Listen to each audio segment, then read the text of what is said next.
Hello and welcome to episode 3 of the Elizabethans Review and Recap series. In this episode, I'll be looking at the daily lives of the people in Elizabethan society. Elizabethan society was hierarchical. At the top were those who owned the land, and at the bottom were those who worked on the land. Living standards depended on where you were in the hierarchy. During the Elizabethan period, the gap between the rich and the poor widened significantly. The lower classes, often referred to as the labouring sort, made up about 50% of the population. Most work and live in the countryside areas, and they work on farms of the middling sort or in the homes of the wealthy as servants. They would often work really long days from dusk to dawn and wander from farm to farm throughout the year in search of work. Vagrancy, however, is viewed very harshly, but it was often a necessity for those from the labouring background in order to survive the year. They would live in cottages which were small and poorly built. There'd be no upstairs, no chimneys, just an opening in the roof to let out the smoke.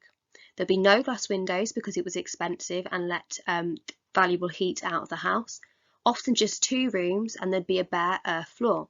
Homes were very, very basic and had the necessities rather than any luxury items. Bread was the main part of the diet. They would often consume vegetable soup, often called pottage, which most likely would have been grown on their garden. Very occasionally they'd have things like eggs, cheese and beer. Bad harvests, however, have a huge impact on the lower classes, in particular the harvest of 1594, which thus increased issues like vagrancy and meant there was less food to go around. The middling sorts then are often people who are from a tradesman or craftsman background, mainly living in towns and a bit more urban areas, or those in the countryside who would be small landowners, often referred to as yeoman farmers. So these yeoman farmers would often employ labourers and husbandmen, so small farmers who rent land off them. Craftsmen would often own businesses.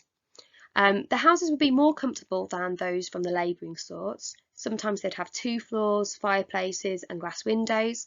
They might be able to afford for their children, their male children anyway, to go to school and receive a basic education. The house had a hall, a parlour, which would be a living and a sleeping room, and multiple chambers, so multiple bedrooms for their family members. They ate well, but not as ceremoniously as the wealthy. They would have a meat-based diet, but not exotic meats, more things like mutton and beef, not imported fruits, so fruits locally grown, and they would often drink beer or mead rather than wine, which was more expensive. Some may have had servants which would have eaten at them at the same table. The rich then, so the gentry homes were surrounded by garden, orchards, so they would grow their own exotic fruits, they would have estate farms and lots of food, much more grand, and the purpose was to show off their wealth. An example of this would be Hardwick Hall, owned by Bess of Hardwick. This was based on a Renaissance idea, so based on symmetry and proportion. Unlike the medieval period, where the homes of the gentry were built for security and defence, these homes are very much to show off their wealth and their lifestyle. Gentry then would have a very expensive diet. They would have meats like beef, pork, venison, goose, swan. They would have lots of wine rather than beer and mead. Their food would often be served in great ceremony with servants and guests. Sometimes there would be feasts all day. The wealth came then from ownership of land. So the gentry are often called the landed gentry of the countryside. So 2% of the population were gentlemen, but they owned over 50% of the land. This kind of demonstrates the inequality apparent in Elizabethan society. Often male members of the nobility and the gentry classes were JPs. So they would enforce the Queen's laws throughout their local areas, but they would also be MPs in Parliament, which demonstrates the amount of power they would have in society. Very few people could actually move socially upward into this class. Often the only way you could move into the more elite areas like nobility would be through an advantageous marriage, or actually by getting patronage from Elizabeth I herself. So let's have a look at family life. So we're going to start with marriage because it's a Christian society. It's one of the sacraments, and it would have been really important to get married before you actually established your family. So young people actually would get married when they could afford it or when the woman became pregnant, and this was often the case in about 30% of marriages. It might surprise you that actually they got married a lot later than you might presume. So men got married in about their late 20s and women often in their mid-20s. However, wealthier couples, because they could afford to get married younger, often would. Wealthier couples needed their parents' approval of their partners to ensure they're protecting their assets. Quite often, marriages are advantageous and based on negotiation and social status rather than actually love or affection. There's very clear gender roles within a marriage. So both man and woman are expected to respect each other. However, it's frowned upon for a man to be violent towards his wife, just as it's frowned upon for a woman to be a scold towards her husband. There's very clear roles in the sense that a woman is expected to be a mother and the nurturer of the family, where a man is meant to be the breadwinner and the head of the household. In reality, however, in the middling and poorer households, wives would often help their husbands out with the work, whether that's physical work on the farm or within a trade or within a craft. Men owned, whether they're from the labouring backgrounds or whether they're from nobility, the men owned the woman's property upon marriage. So women are actually born property of first their fathers, and then upon marriage they are handed over to their husband, which is where the tradition of a father walking the daughter down the aisle comes from at a marriage, because he's physically handing over his property over to the new owner, the husband. Divorces are very, very rare because you need to get an Act of Parliament. What couples could do, however, they could seek an informal separation, so this would actually just mean them living apart separately. Unfortunately, reality is most marriages only really end upon death, and it's very, very common to remarry, particularly men remarrying to ensure there's help with childcare. So it's very common to have step parents within Elizabethan society. Let's actually look at children, the size of households. So it might surprise you as well that families are actually quite small. This is because children grow up quite quickly, because by the age of 13 they're expected to almost operate like an adult, getting training within work.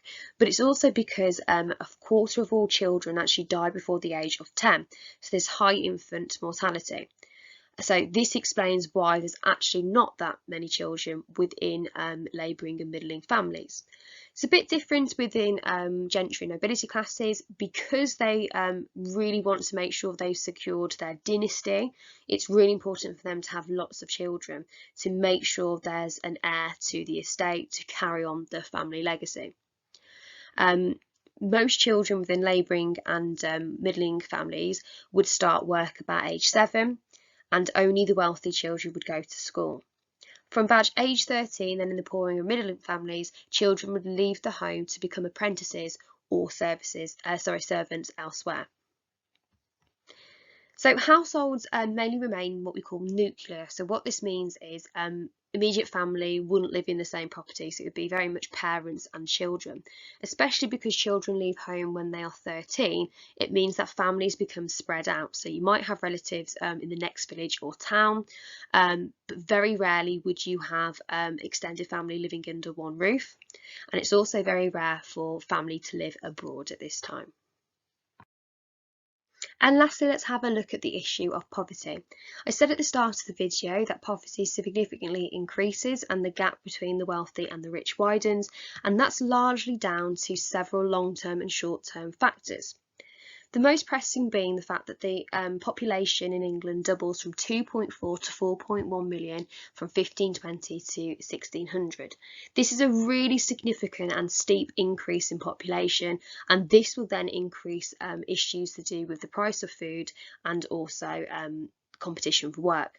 So as food price increases, because there's less of it to go around, that combined with poor farming techniques, so it's very labour intensive, it means that the price of food stays really, really high.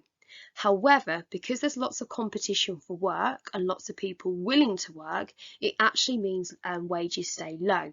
So this means that the labouring poor can't keep up with the increasing costs to live and survive in society.